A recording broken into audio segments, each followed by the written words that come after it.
What's up, DNA Empire? I'm back with another video, and I got Yaboii Angell in the cut. You wanna say something?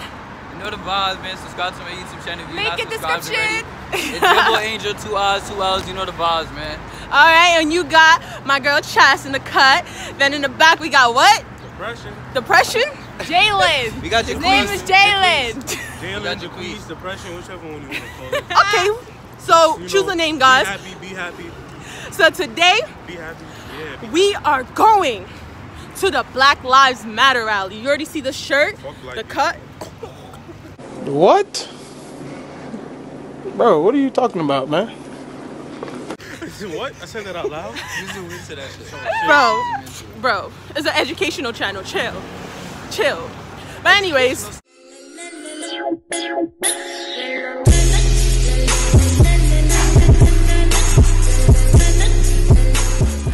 what's up, DNA Empire? I'm at Sweet Courthouse, and basically this courthouse is where we're gonna start protesting. So you ready?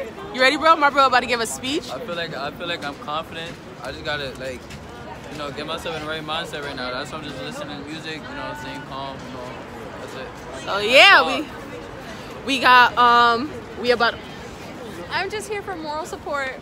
Bro, we got a video later. So if you guys did not know, we both are gonna be on what? On what? Oh, Democracy Now! With our friend Victoria later. Of course. Yeah, we gotta shout out to her. And if you guys want the video, I'll put the link down below of where will it be. But right now, DNA Empire, stay tuned for the rally. Let's go! Back with another video, and I'm here with... I'm Gford. And basically, I'm about to ask Gford like 1 or 2 questions about today. And yeah, so Gford, what's today? So today is a part of the Black Lives Matter School Week of Action. Today is specifically the demands rally for that week. And why are you here today? What motivates you? More than anything, I'm here to advocate for the students that I work with, just to try to give you the platform to share your voice and to be heard. And to close it up, I want to ask you, if you had to choose on one of the amendments, hiring more black teachers, what would you choose? Yeah, I think the first one, in zero tolerance, is something I'm very passionate about. It addresses the school-to-prison pipeline specifically, and I'm very passionate about giving students a second chance, allowing them to learn from their mistakes, not have one mistake ruin the rest of their lives. So you hear it from Gford, guys. Good afternoon, ladies and gentlemen. How y'all feeling? Good. Nah, that wasn't good enough. We've been fighting for 400 years. I need y'all to be loud so they can hear us. Nah, that wasn't good enough. We ain't still being heard. Yes, sir. I need us to be heard. Nah, we doing that one more time. We got drums. Make them heard. Our school systems ain't good enough. We need that to be heard. Make it heard. I'm here today to talk about the zero policy. Sorry if I stutter. This is my first time doing something like this. Disciplinary actions are taken and automatically suspending students who do something that's considered delinquent, which isn't good enough.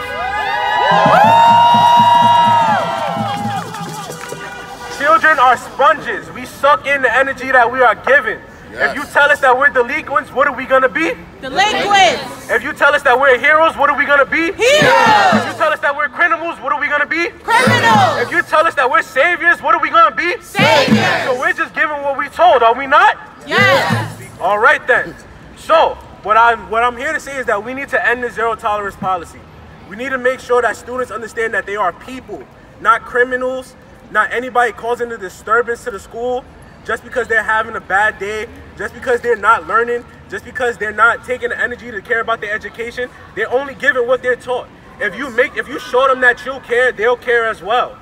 I was glad enough to have teachers and a family that care about me to give me the support that I need, but we need to learn how to support our brothers and sisters. Yes, sir. Yes. No matter the age, no matter the gender, your sexuality, no matter what it is. Yes, sir. We need to learn how to support each other. So we're here today to fight this zero tolerance policy, to understand that you might make mistakes, but it's okay to get back up. You can fall. Albert Einstein once said the definition of insanity is doing the same thing over and over and expecting a different outcome. Hello. Yes. If we keep suspending our students, what are they going to do? Yes, sir. What are they going to turn to? The streets. We already don't have enough support when that comes from. We need to learn that the school is our second home. We spend 8 hours of the day there. These teachers become the people that we look up to. Our principals, even the school safety at times becomes people that we can relate to. We need to understand that this is our only support system in life for some people. And we shouldn't use it as a way to make them feel as if they're mistakes. That they're people and they need to be heard. I'm going to hand the mic off to my brother Angel Perez so he can say what he has to say. How's everybody feeling after that? I know that was definitely something very powerful, and I know he definitely spoke to your hearts. So how's the energy right now? Yeah! All right, I'm feeling it. Okay, so listen, we go to school every single day for 5 to 6 hours. Maybe an additional 2 to 3 hours due to extracurricular activities and all. So there is absolutely no excuse why there are no Black history courses or multicultural studies. Listen, when you are teaching us only oppression, this is all we know. We don't know how to form change. We don't know how to bring reform to our communities. Now, if you teach us some ways where we can try to promote change and come together as a family, now what? Now this is where we take action, and this is how we start bringing change to our community. Whoa, I'm sorry. This is my first time doing this too, so you know. Now, well, this is you know what's the reason why we have to come out and do things like this, have these events more frequently. This should not just be 1 week of action. This is something we should do on a daily. We go to school every day for 180 days, and we learn nothing about our culture. Yep. Yes, we learn about slavery. Yeah, we learn about the Jim Crow era. But why don't we learn about the people who invented? You see these traffic lights? These were invented by Garrett Morgan. How many of you guys actually know Garrett Morgan? Not a lot of you guys actually know him though. But guess what? He came up with the invention of the traffic light because he seen 2 Black families come into a car crash in 1923 due to no, traffic lights. Now we have traffic lights. The streets are, a little more safer and all. But this is something we do not learn. We only learn about, all the oppression, all the different discrimination, and this is why we are traumatized. This is why we don't know what to do. We don't know what's our next step in life. And this is why we need more, more public figures. We need to take actions and take stands on this. Oh, I'm so sorry, I'm still losing my breath. Now let me speak on why we need more Black teachers. Yes. How many of you guys are actually taught by Black teachers? How many of you guys are actually taught by teachers who look like you? Not even just Black, but in color in general. Not a lot of you guys. When you are teaching students and students are looking at you, how do you expect more teachers to, how do you expect more Black students to become teachers where they're not exposed to it? They're only taught by people who do not look like them. They're not inspired, they're not pushed, they're not motivated. Now that is the lack between, the two balance between us. Now, if we have more people who look like us, maybe I'm gonna be like, hey, you know what? My teacher, Mr. Flukas, he looks like me. Maybe I should be a chemistry teacher. Maybe I should be a doctor. Maybe I should be a leader. Maybe I should be a revolutionist, because this is something I am exposed to. I'm gonna hand this back to my friend Jalen real quick because we're kind of like doing a back and forth thing. So.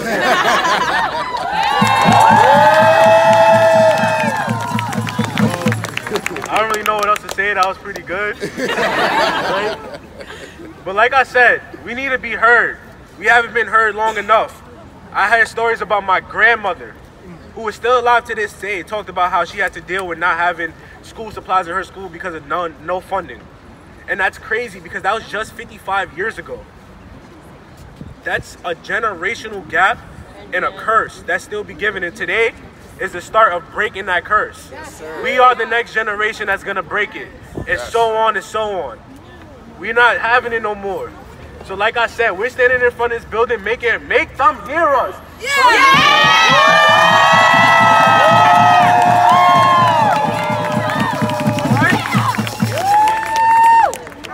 Black Lives Matter! Who are these people who are in our classrooms? I'll ask it again. Who are these people that are in our classrooms? No, it's not about race at that point in terms of who they are. It's about what they know and what they don't know. And if generation after generation after generation, all people do not know the history or the black past. How can they inspire the black future? Yes. That's not a, I need a black teacher in front of me, or I can't stand that white teacher in front of me. That is all teachers. That is everybody on this planet is being robbed of knowing the full spectrum of humanity. That is the biggest in any of our lifetimes, because we don't ever know who we truly are. Because we're fed what? Lies. Exactly. When I say black past, you say black future. Black past. Black future. Black past. Black future. Me that was already there, but just brought it back out. I think that's speak into it. My fault. I want to personally thank you. And when I look around this area and I see the amount of youth, the young black and brown faces, this makes me proud. Because I remember when the death of Mike Brown happened, I remember seeing these things on the news and I seen my people take to the streets, but I thought that I was too young to go out and do it. But I'm standing here right now, 20 years of age, and I'm looking around, I'm seeing people younger than I was. When these events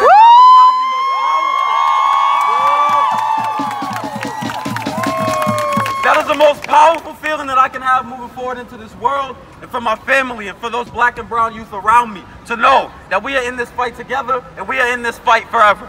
Yeah. So now I want to transition a little bit. Let's get back to what we're talking about. I want to thank y'all again, right? What I've learned is that I love analogies. And this analogy that I've created is that the issues and the oppression that we deal with in our schools today are leaves that have fallen off a tree. And that tree I like to call the DOE. And do y'all know where the roots to the DOE is planted? In the earth of institutional racism. There are things that we see, they all root from the same exact thing. And that is that our black and brown lives are being targeted by all the systems. Why? I don't know. We can go to our books or we can ask our teachers, right? We don't learn these things in school. We are forced to learn these things on our own. And I think that right there is one of the saddest things. I think history is one of my most interesting, well, one of my most favorite subjects, simply because I'm learning about things that are just exciting to me. But when I'm only learning when I'm only learning a piece, a fraction, smaller than a quarter of the story, then how am I supposed to be inspired by the movement of my own people in the past? And how am I supposed to believe that we are the ones that make the change? We look at these movements, the civil rights movements, we see these old pictures of MLK, these old pictures of Rosa Parks, these old pictures of Malcolm X.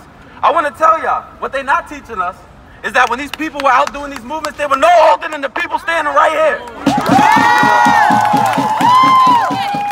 The youth have always been the forefront of all of these movements, and I want to thank every last one of y'all for coming out right here. This is the most inspiring thing that could have happened to me this week.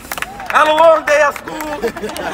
I was like, yo, I need something. It's cold. This is exactly what I needed. This is my coffee in the morning. This is my coffee in the afternoon. This is my coffee in the evening. I drink coffee too much. Relationships. Create a relationship with people that have power so that when they look in your eye, you don't even have to say nothing.